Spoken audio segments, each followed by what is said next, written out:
Почитувани, добро вечер и добре дојдовте во уште едно издание на отвореното спортско студио на телевизија Нова. Темата секако е ракомет. Светското првенство за нашата национална ракометна репрезентација заврши со пласманот во осмина финалето и поразот од Норвешка. Ке анализираме, ке дискутираме со своите ставови вечерова преку моите гости. Владимир Глигоров, добро вечер. Вечер. Зоран Кастратовиќ, вие сте за прв пат во телевизија Нова, ако не се лажам. Добро вечер и добро вечер. Благодарам. И Мартин Клинчаров, неколку пати веќе сте ни гостувале, секако темата била ракомет. Ке почнам со Зоран Кастратовиќ. Господин Кастратовиќ, осмина финале како цел зацртана пред настапот на светското првенство и на стручниот штаб и во ракометната федерација. Дали е тоа исполнување на очекувањата? Па секако дека прашање е за оние кои што се одговорни за таа работа, односно прашање за менеджментот на ракометна федерација и на стручниот штаб. Ако они ни своји изјави се задоволни од пласом помеѓу 16 репрезентации на ово светско првенство, сигурно дека резултатски е задоволително, односно дека е насправен успех, а од друга страна овој кроз игри кои што беа покажани на овој светски шампионат, мислам дека со две победи на неевропски репрезентации се, по моје мислење, скромен учинок. Глигоров, истото прашање? Јас во истава емисија, значи пред почетокот на светското првенство, кажав дека целта на ова светско првенство е да се помине првата фаза, заради задржување на рейтинг и осварување на наредните цели со оглед на тоа што имаме некои дебитанти во репрезентацијата. Меѓутоа, низ настапите да се искористи светско првенство за подобро воигрување, за потврдување на дебитантите на нивните репрезентативни квалитети, дали се или имаат уште да работат за да го оправдат својот репрезентативен статус. Инаку, ова што кажа Зоран, со две победи против Тунис и Ангола, а порази против европски екипи, не може да кажеме дека можеби на играчки план нешто многу напред сме отишле, затоа што и самиот настап игрите во текот на досегашниот шампионат тоа го покажа. Може да се каже дека пласманот меѓу 16 како утврдена цел пред тоа се оствари, меѓутоа од тренерски гледано, од играчки аспект, не навивачки и не критизерски настроено, имаме доста прашања да си поставиме и доста проблеми кои што треба да ги решиме во овој мал период за предстојните доигрувања во квалификациите за европско првенство. Клинчаров, вашиот став околу овој резултатски учинок на нашата репрезентација? Ја сублимирам малце од ово што го кажа Зоки и Владо. Ја прво не знам кој го одредил тоа, дека осмина финале треба да е успех. Не слушнав такво нешто, веројатно низ тие пресконференции некој го кажа, па сите тоа го очекуваме. Имаше 2-3 некои цели од кога веројатно Лино ја презема репрезентацијата, тоа првата беше враќање на тој победнички дух, карактер, она што го изгубивме веројатно низ годиниве наназад, после тој разочарувачки пораз со Тунис за Олимписки игри и така натаму. 12-то место, лошо светско Шпанија. Значи првата беше враќање на тој карактер во репрезентацијата, втора беше некое подмладување, не некое туку одредено подмладување во репрезентацијата и стварање на нова екипа за Хрватска 2018 и некој среднодолгорочен план за Токио 2020 година. Сега тука треба да се бара дали ние исполнивме нешто од тоа. Веројатно самиот пласман на светско првенство беше успех со тоа што имаме 6 дебитанти, од кои 2 клучни голмани кои скоро сменивме нешто што досега било практика, значи тргнавме еден искусен голман кој брани во клуб како Барселона, донесовме 2 скрос нови, познати за македонската јавност, меѓутоа анонимуси на светско ниво. И сега самиот тој пласман е успех. Зошто ние би инсистирале да правиме успех со тоа што ќе поминеме по секоја цел? Втора фаза да поминеме од осми на финале, не гледам. Што добивме ние? Бевме во осми на финале и предходно, и на европско, и на предходно светско, и така натаму, и така натаму. Веројатно, целта беше да создадеме некаква игра, да ги вклопиме овие нови играчи кои сме ги сега ги промовираме, Талевски, Неловски, десно крило. Пак тука се поставува прашање зошто па ги носевме Митков, Ристо Арнаудовски, играчи од кои веројатно ништо не може да очекуваме утре. Не следната година, него утре во овие квалификации, играчи кои се многу потрошени. Ако веќе правевме таков рез, Мартин Велковски требаше да биде во оваа репрезентација како некој кој е дел од таа генерација која има. Значи, пред се беше да создадеме игра, игра која ќе се допадне да покажеме на ракометната јавност, на светската јавност, дека еве ние имаме нешто што ќе покажеме, ако не сега резултатски, меѓутоа на следното европско првенство, на следното светско првенство, ние сме тие кои веројатно ќе имаме што да кажеме таму. Вака ние игравме исто како и на претходното, и со претходниот селектор. Не можам да се сложам со констатацијата на селекторот, го слушав два пати, дека сме играле модерен ракомет. Ова за мене не е модерен ракомет. Кога сме кај селекторот, ја само ќе побарам од режијата, ако може да ја слушнеме изјавата на селекторот Лино Червар и неколку наши репрезентативци веднаш по мечот со Норвешка, кој го загубивме со 10 разлика во тој осми на финален дуел, дел од пресконференцијата по мечот и изјавите на неколку наши играчи. Позитивно е, апсолутно позитивно. Позитивно, апсолутно е позитивно. Ние никого не победивме на минатото европско првенство, никого не победивме во олимписките квалификации. Ние сепак овој пат победивме на 2 дуели. Имавме и едно реми, а стигнавме и до втората фаза. И со голем хендикеп игравме против Норвешка. Да бевме комплетни, уверен сум дека во првото полувреме ние ќе имавме предност. И тоа повеќе од 1 или 2 голови разлика. Норвешка во првото полувреме, кога одбраната ни беше добра, воопшто не се искажа. Тие го искористија нашиот целосен пат, а можеби малку и се предадовме во главите, па затоа на крајот резултатот испадна таков каков што е. Ги имаме сите аргументи да речеме дека сме задоволни од нашата репрезентација и дека не се посрамотивме и дадовме се од себе. Задоволни и текако со наша репрезентација, да ние нас осрамотила и да су дали се од себе. Не успеавме да влеземе во првите 8, но само со позитива мислам дека Македонија заслужува да има спорт, да има ракомет и раковетните луѓе на федерацијата и стручниот штаб нема да дозволат да не е ова неуспех, ова е успех затоа што ние имавме една исклучително тешка група и бевме тотални аутсайдери, видите како бевме и рангирани, како бевме и сместени во МЕЦ, бевме заедно со Ангола посебно, значи веќе не има сите отпишано, но оптимисти бевме и стварно посекувавме и верувавме дека можеме да добиеме Норвешка, но едноставно против некои работи не можеш да влиеш и да делуваш. Пак ќе ги наведам 2 клучни играчи, поготово за вакви елиминацијски надпревари. И немаме што да жалиме сега. Малце да одмориме, да се смириме и да продолжиме понатаму.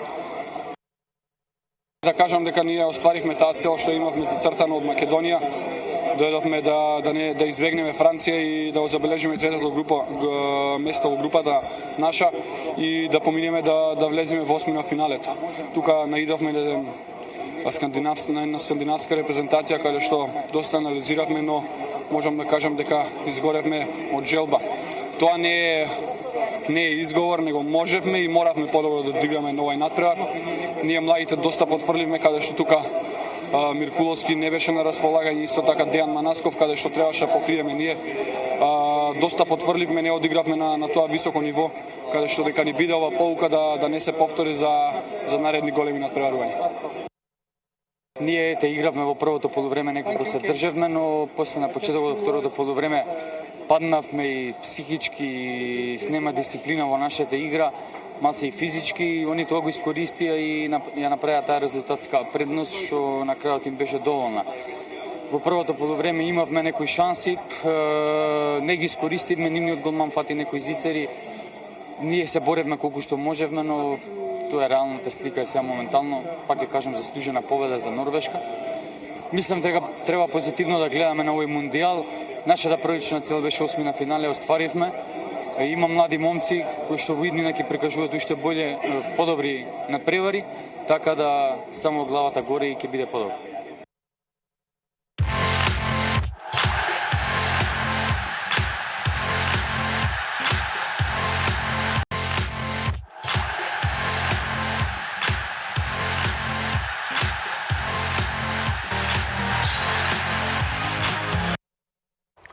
Се враќаме назад на тема ракомет. Кастратовиќ ги слушнавме изјавите на дел од нашите ракометари, но пред се во фокусот е селекторот Лино Червар. Се врти или многу работи се вртат околу него. Сменивме ли нешто во играта ние на овој мундијал од она што го најавувавме, побрз, помодерен ракомет, 7-6?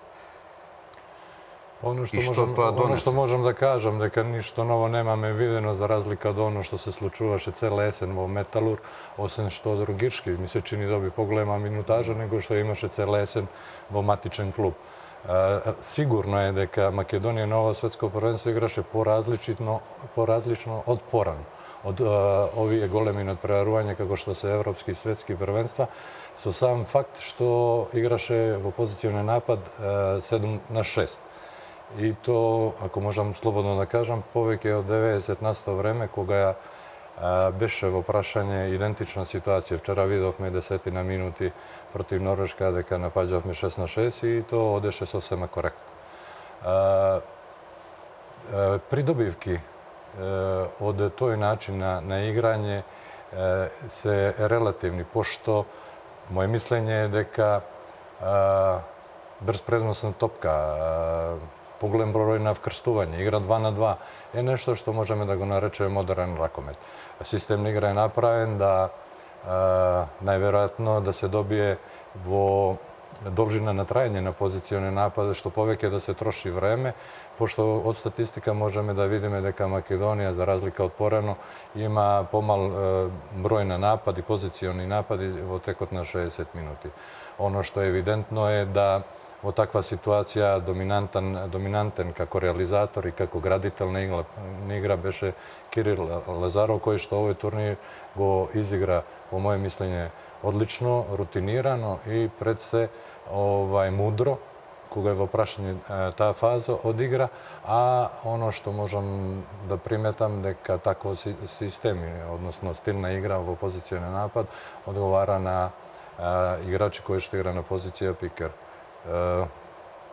Може би не е на место, али ако можам да приметам дека Стојанче Стоилов од укупно 6 часови на игра помина во одбрана и во напад 5,5. Да, тој е играч со најголема минутажа на мундијалот од сите играчи, 331 минута одигра вкупно. Почит за Кире, а особено почит за Стојанче Стоилов, што покажа дека пак ќе повторам, според моје мислење немаше... Дури на 4 меча е втор стрелец зад Кирил Лазаров. Да. Многу труд, многу борба, многу зној и во фаза на одбрана и во позиционен напад. Со тек на време се трошеше и онда не е ни чуда ако во некои моменти имаше помала концентрација, со оглед дека минатата есен немаше некој голем модел во игра во Лига на шампиони на ракометен клуб Вардар.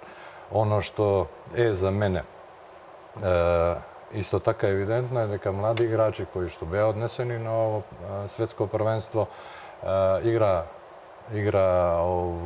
во просек 1 час во секој надпревар и прашање дали со нивниот ангажман остварена целта на подмладување на репрезентација, пошто видовме дека од тие 7 напаѓачи 6 се во главом они поискусни кои што имат искуство во репрезентативни настапи во дресот на македонска репрезентација. Имаше некои епизодисти кои што беа таму по моје мислење да го пополнат број, ама генерално гледано се поставува голем знак прашалник дали е втората целта поред пласмана во осмина финале исполнета, дали млади ракометари добија соодветна шанса. Григоров, задоволи ли играта на македонската репрезентација она што беше најавувано пред мундијалот и она што го одигравме на мундијалот? Добро, ние ново светско првенство се обидовме да играме нешто подинамично, меѓутоа мене многу ме иретираше тврдоглавата настојчивост на селекторот да игра континуирано 7-6 и таа да му биде главна опција за играта во напад, со тоа што мислам дека непотребно ја доведе екипата под дополнителна тензија психичка и физичка, затоа што ние не стекнувавме предност со таа игра, него ние идевме во негатива и затоа не можам да сватам зашто толку упорно настојуваше на таа игра 7-6. Ако е за некој се експеримент, може да кажеме дека експериментот успеа, ама пациентот умре. Значи ние на некој начин ја изгубивме играта 6-6, која што во последните 10 минути од надпреварот со Норвешка покажавме дека може добро да пројде. И кога имавме ситуација за да го менуваме ритмот во игра, некојаш да ја стабилизираме нашата игра, да играме 6-6, ние тоа не го користевме, него му дозволувавме на противникот за кратко време без многу потрошена енергија во рок од 5-6 минути да створи разлика од 4-5 гола, кој што ние после моравме да ја надополнуваме на два пати. Среќно се вративме, меѓутоа на два пати не успеавме, како што беше надпреварот со Словенија и како што беше надпреварот со Норвешка. Еден таков искусен стратег не би требало да си прави такви пропусти и така се коцка со играта на својата екипа и со енергијата на сите играчи. Се сложам со тоа дека имаше некои играчи кои што беа епизодисти, кои што неразбирливо е зашто беа вметнати во списокот кога нема никаков учинок во играта во репрезентацијата, че можеше да се донесат некои други млади играчи да добијат некоја соодветна минутажа. Очеков поголема минутажа добие Мартин Поповски, за да имаме прилика да го видиме, значи во право светло, на еден прав надпревар, да се увериме во неговите репрезентативни потенцијали, ги има или ги нема, затоа што сметам ако дечкото носи репрезентативни потенцијали, не треба да екзистира во екипа како што е Вардар 2, него би требало да екзистира во првата екипа. Ако таму не може да се најде место, ние мора да му најдеме некоја подобра средина каде што ќе се развива, затоа што веќе не е ни млад, има 22 години. Од друга страна, Дрогишки, кој што во текот на оваа сезона добиваше епизодни улоги во лигата на шампиони, значи и тука немавме доволно време и можност да се увериме во неговите репрезентативни квалитети. Одеднаш одека доби една поголема минутажа, не може да кажам дека дечкото соодветно не ја искористи.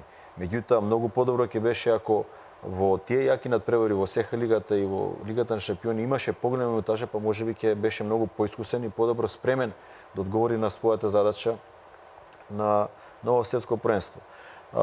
Друг проблем што за мене се појави, а која што можеби селекторот не обрнал доволно внимание во текот на подготовките, е нашата игра во одбрана. Ние имаме во односи на сите други репрезентации доста висока постава, која што би требало да игра многу посврста одбрана, да има поголема густина во тој простор во средишниот дел, меѓутоа ние многу често киксиравме, тука имавме проблеми со задржување на пикерот, а и игравме без многу контакт, значи без дуели, значи овозможувавме шут на противничките играчи од зоната на 9 метри, а почесто и внатре во просторот помеѓу 6 и 9 метри. Значи, по мене, гледајќи ги настапите во одбрана на тие централни играчи, мислам дека ќе треба да се појде повеќе сметка во нивното подобрување на индивидуалната игра во одбрана, доколку сакаме да имаме подобар систем одбранбен. Дали ќе играме 6-0, 6-0 и 5-1. Значи, мој совет е до селекторот во овој нареден период малку да го подзаборави тој систем на напад 7-6, затоа што тоа и не е нешто што тешко може да се научи или да се обработи, него да се фокусира да ја консолидира одбраната и да овие играчи ги компонира многу подобро и да делуваме многу покомпактно и поагресивно неголи што тоа го покажавме на новие надпревари. Он знае, значи има доволно искуство дека јас често сакам да го напоменам дека добра одбрана може да надомести лош напад, ама добар напад не може да надомести лоша одбрана. Червар инсистира на силна игра во одбраната како рецепт за успех за победа Клинчаров. Смени ли радикално толку нешто Червар на ова светско првенство и дали она што го кажа Кастратовиќ ги исполнивме оние желби и цели кои си ги зацртавме и дали навистина има некаква промена внатре и во играта, и во перцепцијата, и во целта на настапите на големите надпреварувања. Ето, видовме дека и играчите и селекторот се задоволни од пласманот во осмина финал. Пак ќе се вратам, значи, она што го говорев пред изјавите. Изјавите се сосем окей, значи тие го ослекуваат тоа што стварно е реално. Моменталната ситуација е таа. Норвешка беше подобра, треба да се види што беше причината за тоа. Значи, кога ќе се вратиме сега пак на ова што го кажа Зоки, во однос на тоа дека Столе е оној кој најмногу изиграл временски гледано, статистички, и овие инсерти кои ги гледаме, симптоматично е тоа што до сега секогаш, тргнувајќи од Хрватска 2003, Лино е тој кој акцентот го ставал секогаш на одбраната. Нападот секогаш бил нешто што го решавал, дали било Ивано Балич како еден играч кој е специјалец, па само од себе се решавало или се... Кога сме кај гол разликата, 163 гола дадени, 171 примен гол. Да. Значи, овде кај нас, оваа одбрана со овој состав на играчи, ќе се вратам после на составот, зошто? Веројатно ја диктираше, играта 7 на 6 ја диктираше одбраната.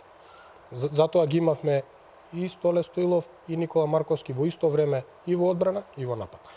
Значи, поаѓајќи од тој напад кој 7 на 6 веројатно бил конципиран од напред, а единствената логичка замисла која тука ја гледам е да му се даде повеќе простор на Кире, значи да нема толкав контакт, бидејќи се знаеме дека сите противници однапред се спремни на оној кој е наш најопасен играч, тоа е Кирил Лазаров, со навремени брзи излегувања, за да нема шанса да дојде до позиција шут. Со оваквата игра 7 на 6, со два пивота на линија, ние ги држиме противничката одбрана плитко, за да може Лазаров да има повеќе простор да реализира од надвор. Ама, тука доаѓаме до оној проблем кој е наш проблем, кој се види дека ние сме во минус фактички, а не сме во плюс. Ништо со таа 7 на 6, е тој брз гол кој го примаме. Значи, репрезентации, да, сериозни репрезентации кои знаат да се одбранат, бидејќи овој терен ракометен е конципиран за толкав број играчи, кој ќе му додадете еден играч плюс, тогаш станува гужва. Не добиваме ние ништо, напротив губиме, бидејќи репрезентации како Словенија, како Шпанија, зборувам за сериозни европски репрезентации кои знаат да се одбранат. Секогаш кога топката беше кај Лазаров, играч од број 2 во одбрана беше излезен на 15 метри, иако има пивот. Нека помине таа топка диагонала. Да, последниот играч е доволно искусен и спремен да го гледа нашиот бек или оној играч кој има топката, во кој момент или ќе се одлучи да ја фрли. Нема играч на планетава Земја кој може да даде диагонала толку прецизна меѓу двајца играчи за нашиот пивот да ја собрани. Значи, искусни репрезентации знае како да собран, затоа ние примавме по 4, 5, 6, 7 голови на надпревар, лесни голови кои го деморализираат духот на играчите. Така да, од тој аспект ние не сменивме, да, играме 7 на 6, до сега немало такво правило, па не сега со ова правило, значи таа промена, ма тоа не е ракометна промена, не е тактика, не е промена во игра, не видовме ништо ново, модерно, не видовме игра 6 на 6, каде што од две постави задна линија Талевски, Филип Миркуловски, Кирил Лазаров, ќе добиеме брза топка, брз пренос, еден напад да направиме акција за Талевски да скокне од 9 метри да даде гол, вториот да дојде Кирил Лазаров, третиот кога ќе излезат на напад да спуштиме на пивот. Она што го игра Словенија. Значи, за мене Словенија е пример за модерен ракомет со тие играчи со кои располага. Може би имало подобри играчи, ама сега со овие играчи кои ги има на располагање во игра модерен ракомет. Брз пренос на топка, лев бек да шутне, десен бек да шутне, пивот да, без разлика дали реализацијата е, ама има смисла, има концепт таа игра. Инсистирањето на 7 на 6, буткање топка на пивот, тропање топка 10 пати од секој играч кој ќе ја прими, не е модерен ракомет. Значи, пак ќе се вратам, што ние како од тој аспект имаме цел да му покажеме на светот што ние војнина ќе играме. Ако ние тежиме и вака во квалификации да играме 7 на 6 за пласман за Хрватска, или создаваме некоја репрезентација за 4-5 години напред, мислам дека негде сме ја промашиле работата. Во однос на составот, пак ќе се вратам, не знам зошто го вратиме Никола Митревски како трет голман, ако немаше намера да му се дава шанса, немаше потреба да оди. Човекот не е нити сега да се докажува, нити да го држиме за на трибини. Тогаш требаше Мартин Томовски да биде трет голман. да собере искуство да го носиме да види светско првенство. Ристо Арнудовски немаше никаква потреба, ако немаше некоја јасна цел задача каде ќе помогне, за да седи на трибини на 36-7 години, не знам колку е, веројатно ми е генерација, за да седи на трибини немаше логика. Владко Митков ако немаше специјална задача да игра двојка во одбрана, немаше потреба да седи на клупа, имавме Мартин Велковски, исто ќе беше да види светско првенство.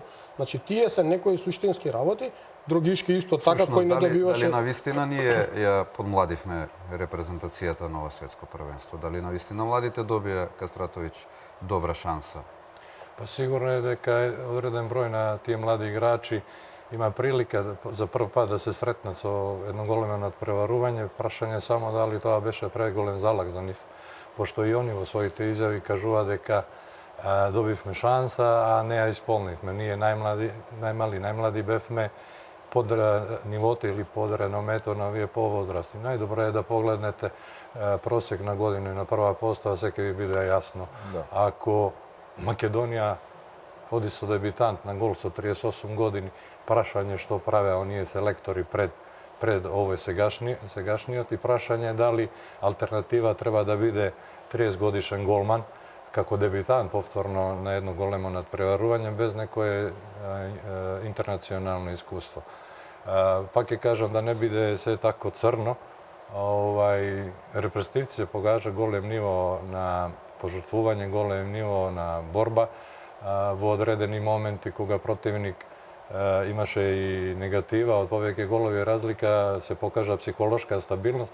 Меѓутоа, оно што се нарекува тактика, тука е големо прашање. Сега по официјална статистика, наш состав прими 44 гола од контрнапади. Поголем дел од нив беа поради одбрани или нереализирани напади, односно технички грешки на нашите играчи. Од спротивна страна, ние на ово првенство имаме 22 гола, тоа е значи 50% помалку лесно постигнати голови, каде што сте во прилика психолошки да влијаете на тек на еден надпревар. Исто така, ако земеме во предвид голмани дека иако е статистика, по моје тренерско мислење, бидување еден точен збир на неточни податоци, тоа видовме најдобро на надпревар против Тунис, кога Трајковски имаше 2 или 3 успешни одбрани, кога се фаќаше приклучок. Мислам дека незадоволителен е податок или не на ниво, на реноме на македонска селекција, особено на барање, како и бара еден голем турнир со 26% успешни интервенции. Да, на некои надпревари голмани беа на висина на задача. Едно полувреме или цел надпревар, сериозни репрезентации имат голема поддршка од тој аспект на игра. Ќе повторам, млади играчи, 3 бека, леви и средни бекови. Една играчка позиција. Прашање, ако Миркуловски не беше повреден на надпревар против Словенија, дали и ќе го завршеше со 55 или 60 минути своје учество и тој надпревар. Прашање, Миркуловски, ако беше здрав, колку ќе играше вчера? Можеме да зборуваме на начин на кој што се зборува генерално хипотетички, што би било, кога би било. Ситуација е таква, анализа наша тука во студио е еден аспект на ово светско првенство. Оно е битно што ќе каже стручен штаб и како ќе се произнесе Ракометна федерација, дали ќе бидат тие задоволни од настапот, пласман е одличен. Глигоров, ако ги анализираме настапите меч по меч, од првото до третото кола ја прескокнеме Ангола, Тунис па Словенија. Игравме со два национални тима различни, Тунис и Словенија. Словенците едноставно не прочита очигледно според играта, според резултатот, поготово што и Вујовиќ работеше овде и не знаеше. Представува ли тоа изненадување за вас што така некако лесно не добија словенците? Па без разлика што Вујовиќ овдека има работа на овие простори, веќе полого време не работи на овие простори, значи ова се некои нови играчи, друг типни играчи. Очигледно е дека тие имале подготвена против игра. Значи не сега, уште во текот на подготовките за светско првенство, пошто веќе се знаеше кој со кого игра, веќе се насетуваше дека Македонија ќе форсира игра 7-6. Од сите тие најави на нашиот стручен штаб, играчите дека се воочени слабите точки на репрезентативниот состав на Словенија, ние во текот на преворот не видовме ништо. Значи ние упорно форсиравме еднонасочна игра, значи 7-6, 7-6 и тогаш кога немаше потреба да сиде.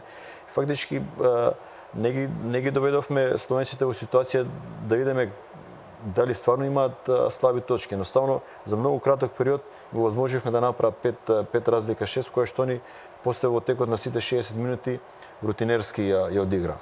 Мора тука да се истакне факторот голман, затоа што скок беше очигледно психолошки подготвен, значи бомбардиран со анализа во однос на играта на Кирил Лазаров и Дејан Манаско, затоа што во текот на преворот онако го гледавме, се гледаше неговата посебна концентрација на овие два играчи. Јас можам да кажам дека ретко кога на Кирил Лазаров му се случило, може на прсти да наброиме, 3-4 голмани кои што толку успешно успеале да се подготват и да одиграат против него. Меѓутоа, проблем беше што едноставно тогаш кога се види дека нашиот капитен не е во оној ритам, едноставно екипата како да застана, значи што ќе правиме сега? Значи Кире не може да даде гол и што ќе правиме сега? Затоа јас сметам дека тврдоглавото настојување да се игра 7-6 ја до некаде ја сузби во втор план креативноста која што требаше да ја видиме од млади играчи Неловски, Талевски, која што можеби ќе дојдеше до израз ако малку повеќе се играше 6-6, затоа што тоа се нови играчи кои што имаат свој стил на игра, значи треба да се осетат со Миркуловски, со Кирил Лазаров. Ние тоа не го добивме, а и самиот капитен не доби адекватна поддршка од таа страна. Гледавме и Јона Мартин што каже, играчите беа фокусирани некако да се ослободат од топката, да ја спуштат на пикер и поише бевме статично поставени како да имаме еден ситуационен тренинг, шаховски фигури. Со таков пристап ние немавме шанси против една креативна, разгоропадена Словенија со добро избалансирани играчи. Значи Вујовиќ се гледа дека добро ги одбри играчите со цел. Значи он ротираше, играше со сите играчи. Многу малку кај него играчите добија некоја епизодна улога. Значи секој играч беше со одредена задача донесен во репрезентацијата и тој си ги покаже своите квалитети и си изврши задачата како што треба. Друг проблем што за мене беше исто евидентен е нашата слаба транзиција од напад во одбрана. Значи, она што кажа Зоки, ние примивме доста голови, меѓутоа лошо е што на наш постигнат гол на 7-6 ние примаме гол од брз центар. Значи, не можеме да се вратиме назад, да направиме измена. Дали е тоа лоша координација на играчот што излага со голманот или недоволно вежбаност, не знам. Меѓутоа, за мене процентуално недозволиво примивме многу голови од брз центар на постигнат гол со играч повеќе. Тоа се вежба ако виде заради неколку ситуации кога примеме такви лесни голови, после тоа овие кои играа на оваа страна на левбек, дали беше Другишки или Талевски, беа сконцентрирани како да трчаат назад само. Да. Значи кога се укажуваше шанса да влезат измеѓу едни два, не влегува измеѓу едни два, фрлаат топката за да можат побрзо да се изменат. Значи тие се работи кои Затоа ја сметам дека требаше периодично, затоа што и Вујовиќ во текот на надпреварите во групата играше 7-6. Меѓутоа, повеќе тоа го користеше како психолошки момент кога почувствува дека играта во нападот нешто паѓа или дека одбраната противничка се консолидира, па за да го разбие нивниот ритам, а да ја разводи својата екипа во напад. Значи он играше 3-4 напада, па ќе се вратеше пак на стандардна игра 6-6. Поголеми репрезентации од нашите со многу поквалитетен ростер, како што е Германија, како што е Унгарија, Франција и Хрватска игра понекогаш 7-6, не играва 60 минути 7-6. Кичаров, ако го иземеме Кирил Лазаров како наш топ играч број 1, веќе со години наназад, каде нашата репрезентација паѓа често, а каде одскокнува во останатиот дел, ако го иземеме Лазаров во текот на играта? Сепак не може човекот се сам. Не може, баш заради тоа оваа игра концепирана ваква беше насочена точно само кон него. Она што Владо го кажа е проблемот што овие останатите не добија ниту простор, ниту пак чувствуваа дека имаат толкава голема слобода за да направат нешто сами. Или ако дојдат во ситуација, ако промашат, што тогаш? Значи, ако ние сме трнале со ваква концепција и со ваква репрезентација, без разлика тоа што го кажуваме дека секој, например, за не само кај Словенија, и туку кај секоја репрезентација, секој играч кој е донесен таму има зошто е донесен во репрезентација. Може би кај Ангола немаат избор, па тие секој ги собрале. Зборуваме за озбилни репрезентации, европски репрезентации кои знаат што сакаат, кои имаат некоја зацртана цел. Секој играч во репрезентацијата има свое место. Не носи никој играч колку само за да го пополни бројот. Ако го носите 10 минути, тогаш треба да го изработи тоа. Така и овде. Јас не видов дека овие останатите имаат некоја своја цел. Зошто се таму? Ние цела игра ја концепираме. Ние знаеме кој нас ни ја носи. Го носи товарот кај нас и тоа е. Не само ние, сите го знаат. Да, тоа е... Суштината е како на овие другите, кога веќе ги однесуваме и викаме дека ќе бидат понатаму носители на играта на репрезентација, да им дадеме и да му покажеме на светот дека на вистина тој Филип Талевски потпиша за Рајан Некар Левен затоа што има квалитет, не затоа што е додавач, затоа што ќе статира таму на светско првенство и ќе гледа како да истрча на клупа за да се смени со голман. Тоа нема логика, нема. По тебе практично ние не ја погодивме тактиката на ова светско првенство или можеби Червар неговите идеи не беа спроведени баш како што треба? Не спроведени кога и се ќе ставиме на кантар искусните играчи кои го понесоа товарот во текот на сите мечеви и овие помладите кои добија помалку минутаж. Значи, Бране, се работи за тоа дека ние трнавме да оствариме некаков резултат. Без разлика дали било тоа осмина финал. Не трнавме со идеја дека ќе создадеме нешто за иднина. Ние, кога се собираше оваа репрезентација, со овој селектор, кажав 2-3 работи, бидејќи многу кратко време беше од поставувањето на Лино за селектор до оној бараш од Чешка. Се изработи така како што се изработи, немаше време за експериментирање, ама од тука натаму тргна да се ствара некоја репрезентација со некаква игра. Ние не направивме ни еден чекор напред во однос на тоа. Напротив, се вративме назад, бидејќи сите знаеа и ние знаеме, па и противниците знаеа да го трнеме вујо на страна, бидејќи ги знае играчите, дека ние ќе го играме ово. Тропни ја, дај моја Кире, ако нема каде спушти ја на столе да качи двајца на грб, ако падне е пенал, ако не. Значи, тука немаме никаков чекор. чекор. Затоа Кире најчесто се местеше на централна позиција, за да значи, има простор подобар за и ние тоа единствена работа што играме 7 на 6 да направиме измена Филип Миркуловски, Кирил Лазаров десен среден, да трне Кире према средина, ако нема шут да ја врати повратна на Филип да влезе измеѓу едни два, или десно крило или пиво. Тој триаголник тука, левата страна наша тотално отсечена. Ако доведеше случајно топка до Манасков или до Елевски, добро. Ако не, никому ништо. Затоа и левите бекови, и Талевски, и Неловски, нема шанса да играат. Не ги спомнавме крилата воопшто во овој разговор, во тој сегмент од играта на нашата репрезентација. Кастратовиќ, каков е вашиот впечаток? Од сјај до очај. На некои надпревари кои што беа клучни за македонска репрезентација, крилни играчи нема свој ден, или подобро да кажем, нема своја вечер, со исклучително слаба реализација. Меѓутоа, дојде надпревар со Норвешка, каде што се битно и суштински осети осуствување на Дејан Манасков и мислам, иако сум против тие хипотетички ставови дека присуство на Манаскова игра ќе донесеше подобар резултат во прво полувреме или на цел надпревар, сепак мислам дека македонски состав беше хендикепиран. Тука морам да спомнам и овој осуство на Филип Миркуловски, кој е генератор, играч кој што игра на едно врвно ниво, кога е во прашање репрезентативни состава, сам ангажман во Вецлер во Бундеслига доволно зборува за негови квалитети.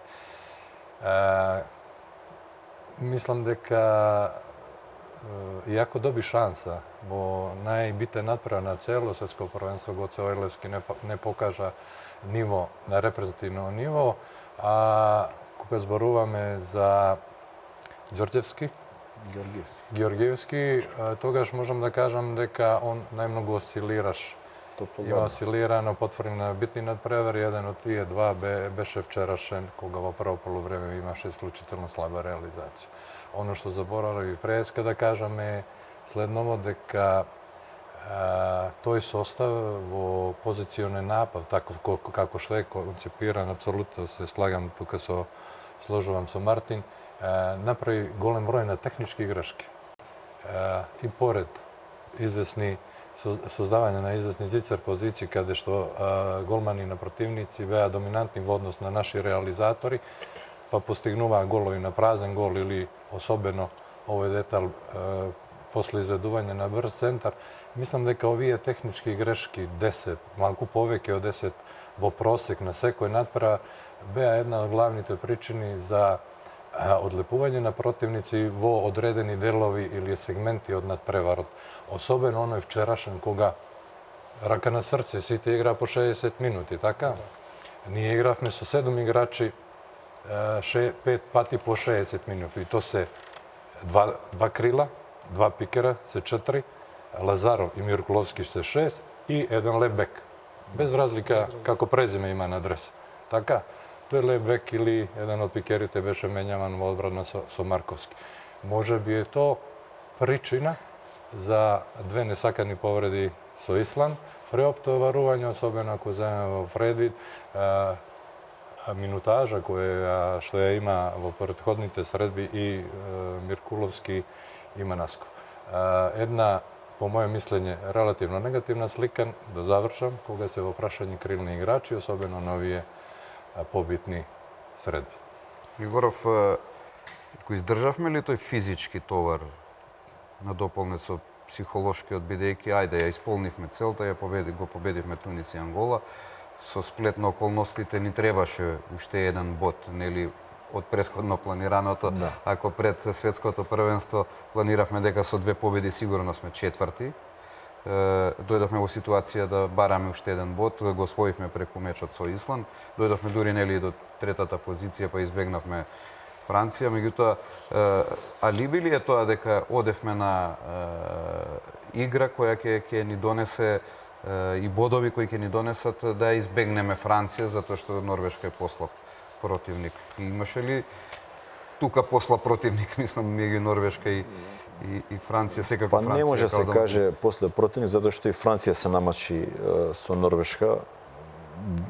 Значи во текот на тие 60 минути го скрши отпорот на Норвешка. Норвешка споредбено од последното европско првенство сега има квалитетен исчекор во играта, во двата сегменти, и во одбрана и во напад. Екипата некако созрeva и јас очекувам дека ќе иде во нагорна линија во наредните циклуси на надпревари низ квалификациите што предстои за европско првенство. Така што мислам дека некои изјави од селекторот што ги слушавме или вадење на сегменти од играта и ставање во преден план дека само ние сме одиграле едно полувреме квалитетно со Шпанија, он заборава дека Бразил беше пред победа против Шпанија, дека Исланд исто доста добро е намачи Шпанија, така што не сме само ние, или дека сме изгубиле здив во второто полувреме со Норвешка, па и нивните главни играчи играа 60 минути одбрана и напад. Ја мислам дека повеќе психолошки ги губевме надпреварите, следствено заради овие пред технички грешки што ги спомна Азоки, лесно изгубени топки додадени во раците на противникот и кога така ќе изгубите топка една, две и некако, ама кога ќе изгубите повеќе така, навистина психолошки ве оптеретува. Значи не е работата дека голманот ви одбранил, тоа може да ве мотивира, меѓутоа кога ќе лесно ќе изгубите топка, тој што играл ракомет, кој што бил во игра, може тоа подобро да го знае. Така што мислам дека тоа не држи вода, со оглед на тоа дека мене лично репрезентацијата ме делуваше тркачки способна. Меѓутоа, она што јас го очекував во однос на таа физичка подготвеност, да се покаже во агресивноста во играта во одбрана. Затоа што од прилика очекував дека нема да форсираме брз центар, стилот на Лино го знам. Вако, меѓутоа очекував дека таа физичка подготвеност ќе ја искажеме во начинот на игра во одбрана, со многу дуели, многу поагресивно движење, многу почесто доведување на противничкиот напад во пасивен напад. Ние тоа не го добивме, така што Не можеме да го добиеме затоа што го ставаш Никола Марковски првпат на позиција заради концепцијата 7 на 6 го ставаш во одбрана кај што никогаш не игра. Човекот единствено играл позиција 2 и позиција 5, сега го ставаш на последен играч кој треба. Меѓутоа искрено и незадоволен на таа позиција затоа што она што го кажав, слаб е во тој сегмент на играта 1-1 и мора да поработи во наредниот период. Лично сам мора да посвети време и да стави акцент на својата игра во одбрана, затоа што неговата конституција мора многу повеќе да се искористи, мора да даде многу поголем допринос во нашата игра во одбрана. Меѓутоа, со таков пристап кон неговата игра 1-1, каде што многу лесно најчесто беше поминуван во дел и без контакт и создаваше вишок кој играше двојка од оваа страна спрема левиот бек, се создаваше вишок за десното крило или пак го привлекуваше играчот до него и пикерот беше слободен, значи не може така да очекуваме дека ќе имаме по-компактна, по-густа одбрана. Од другата страна, Стоилов си даде максимум, човекот се трудеше, меѓутоа за прв пат ние го гледаме да игра 60 минути во два правца. Во Вардар тоа го нема. Значи и затоа во текот на надпреварите он како што неговата енергија спласнуваше, се повлекуваше, почна да игра поплитко на 8 метри, тука беше многу ранлив. Нити можеше да постави блок, а најчесто исто беше пробивен, значи во дуелите 1-1. Затоа реков селекторот за наредните надпревари од циклусот на квалификација во Европско првенство во Хрватска нека го подзаборави, малце напада 7 на 6, нека се сконцентрира на одбраната, нека извлече поука од анализите што сам ќе ги направи или неговиот стручен тим и да се фокусира затоа што клучот на успехот во наредниот период за нашата репутација е во креирање на една компактна и цврста одбрана. Ќе направиме мала пауза, одиме со реклами, а потоа ќе го продолжиме последниот дел од разговорот во емисијата.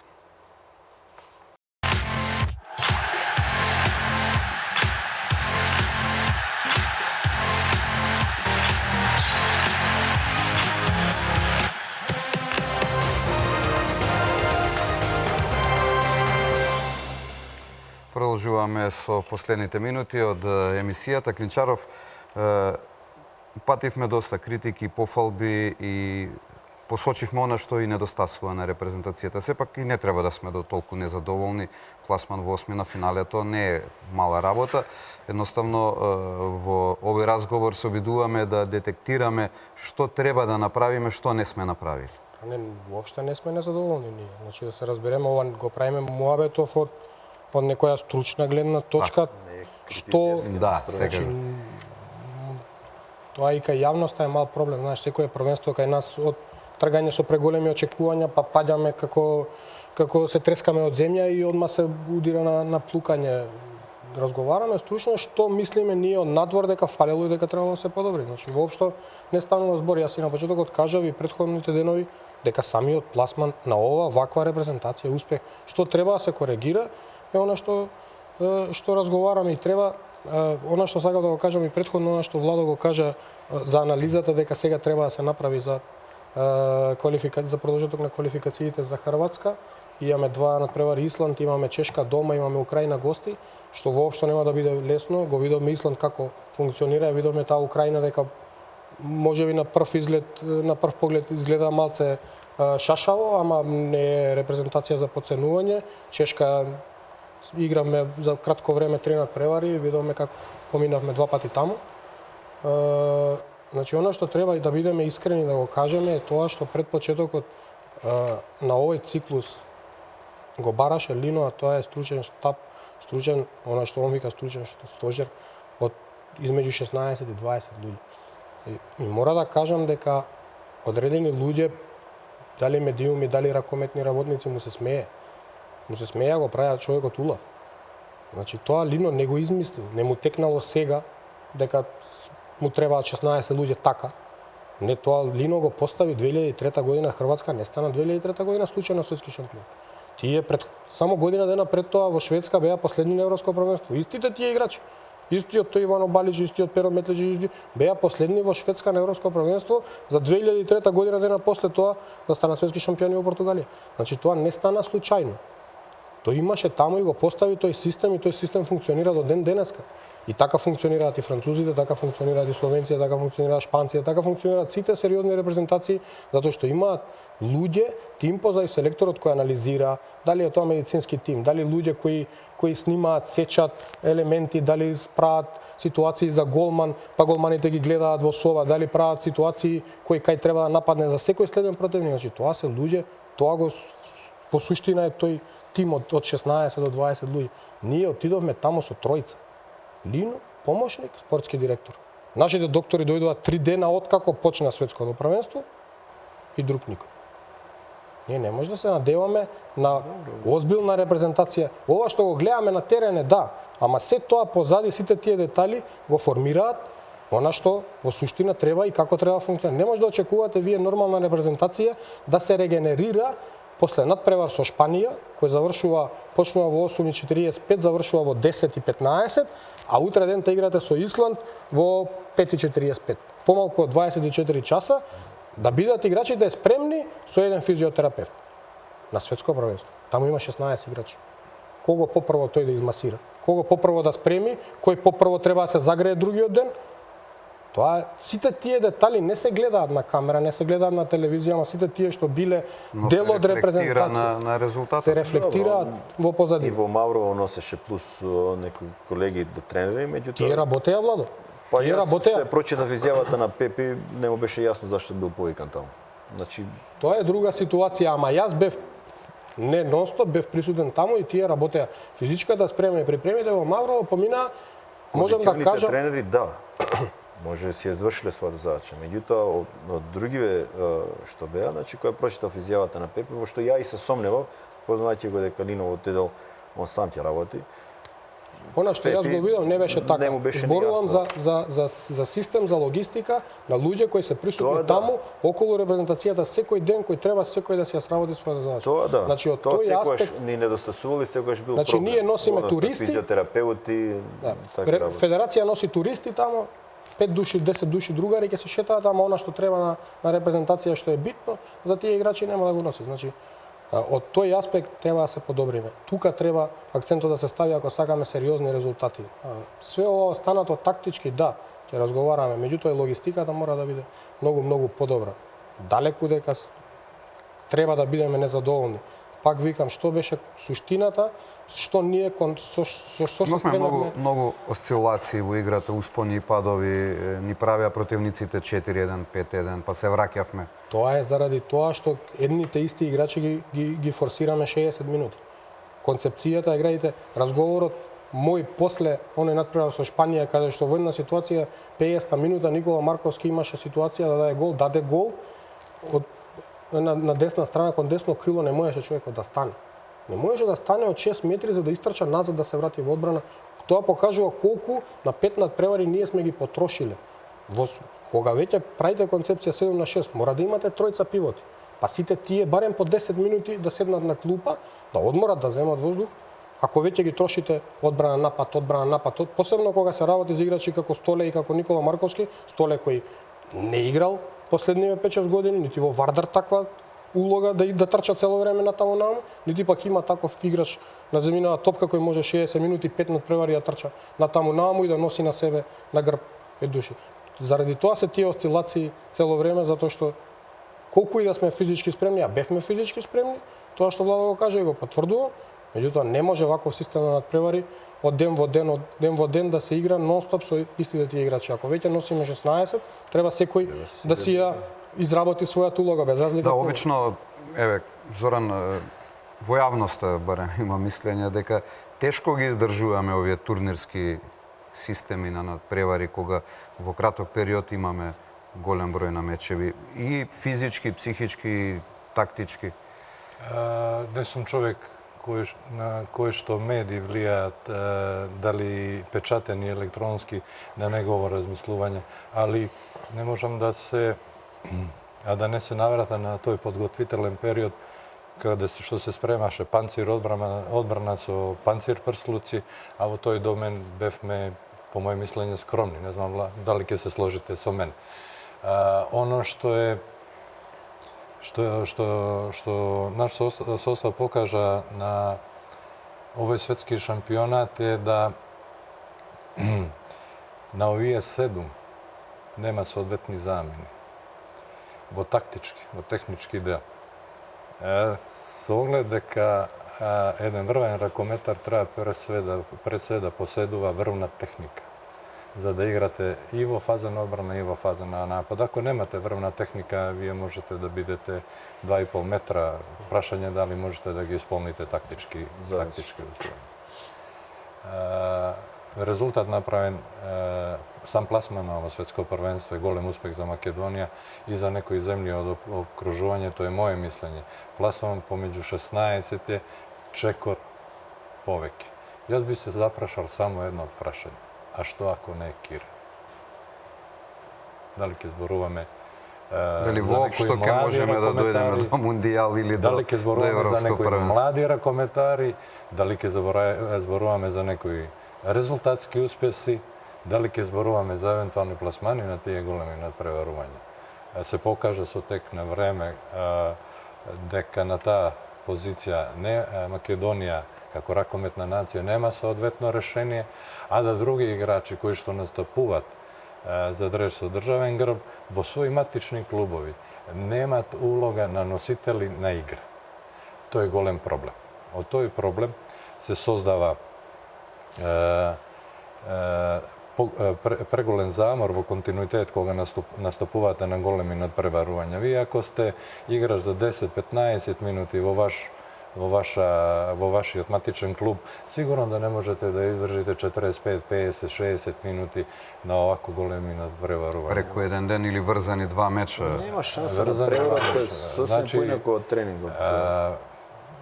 Прашање како до успех дел е логистика, дел е медицински, стручен, не стручно стручен дел од штабот, пошто стручен штаб е оние што се директно инволвирани во подготовка техничко-тактичка и во еден дел физичка подготовка на еден состав, а и во еден дел би требало федерација како федерација да има поголемо влијание кога е во прашање организација на вкупна инфраструктура во и надвор од репрезентација.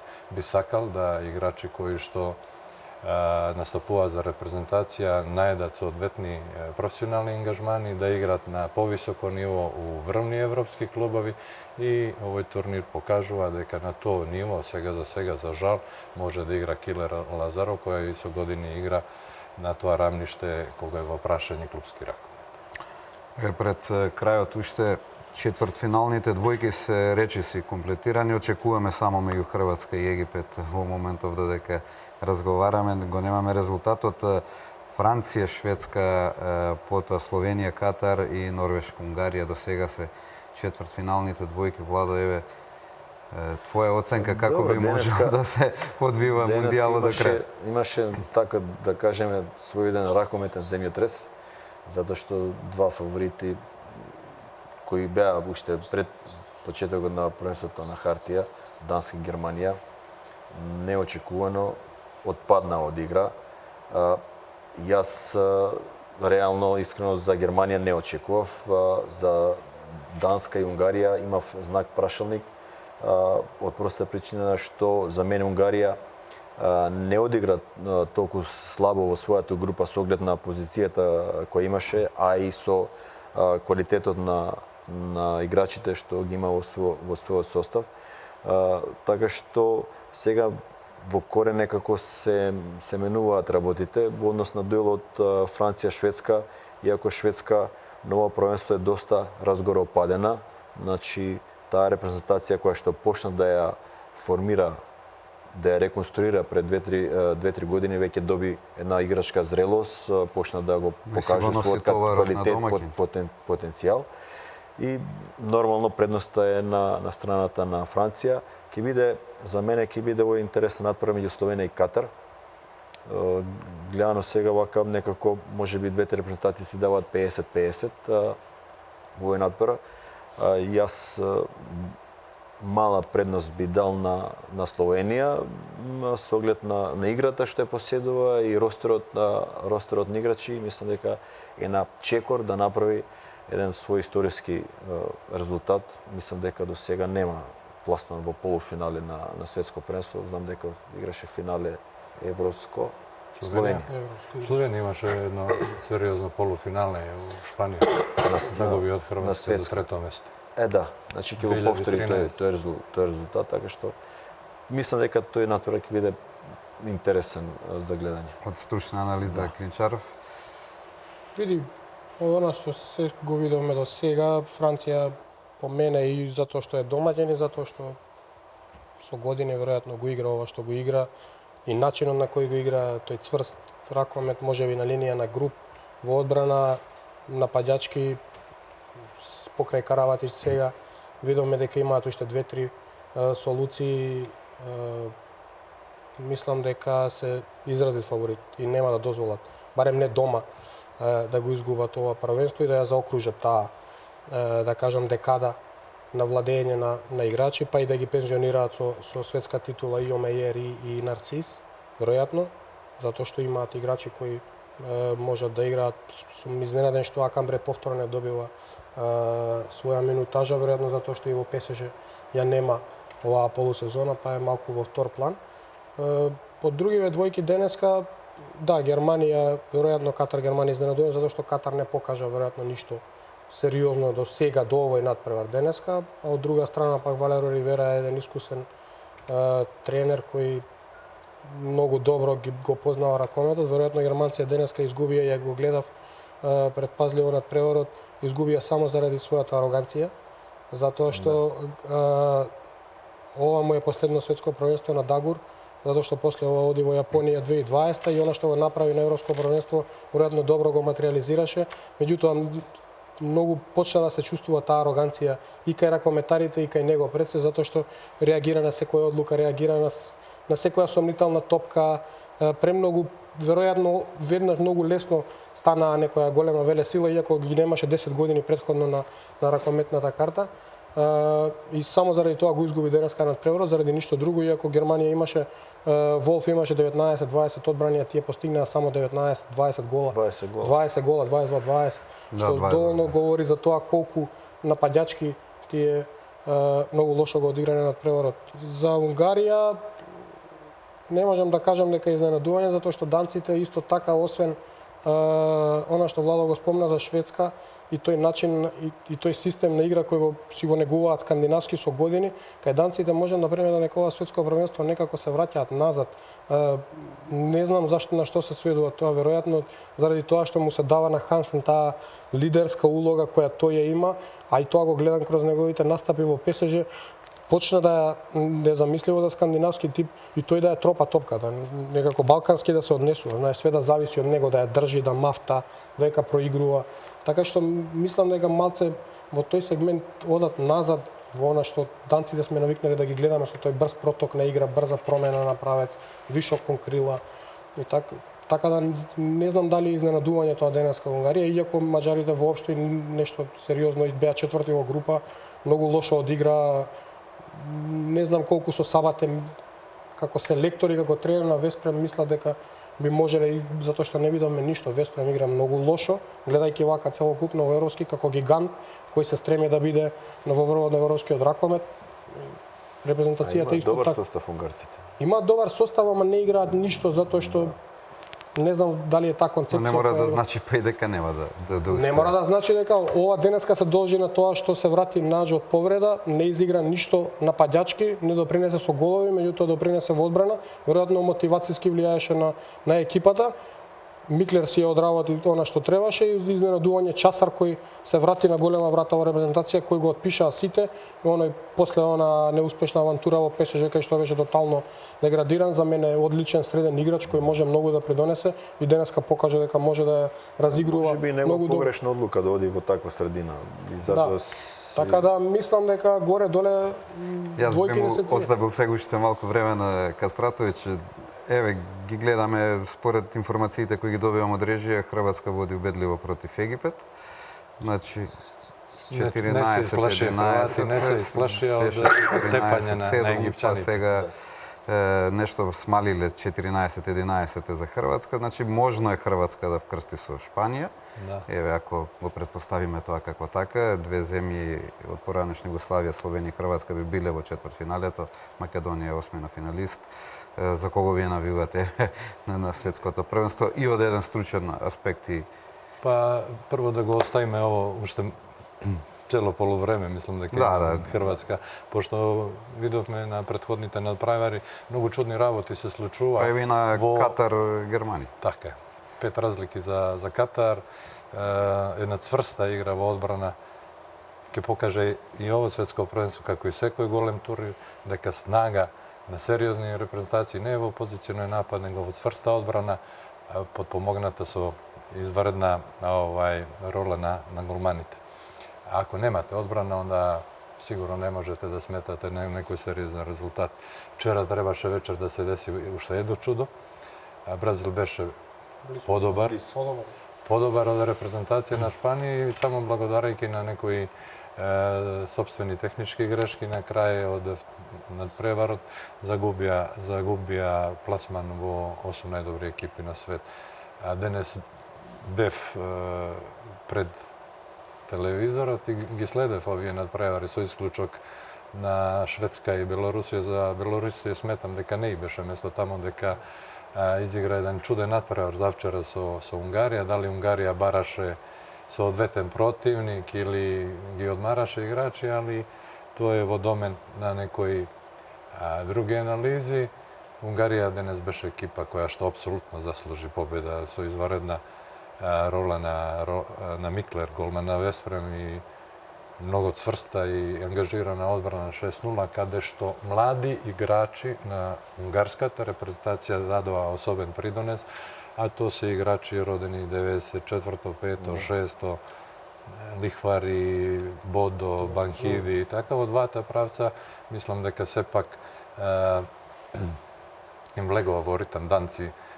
Унгарци со една бамна игра во позиционен напад, каде што доминантен во одреден дел од напора, мислам дека беше Лекај, со игра 1 на 1, со ниски играчи во задња линија, жртвувајќи или одмарајќи го Наѓ само за игра во одбрана, со Балок.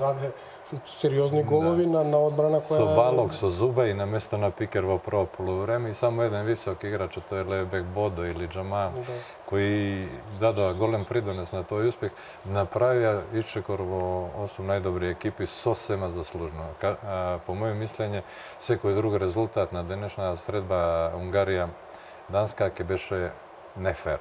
А овој следниот надпревар, Катар, исто така покажа и прикажа една цврста игра во одбрана, каде што во прво полувреме Волк беше извареден, а Шари само беше многу добар, да не кажем одличен. Во второто полувреме се сменија улоги во тие битни моменти. Шарич беше извареден на голот на Катар.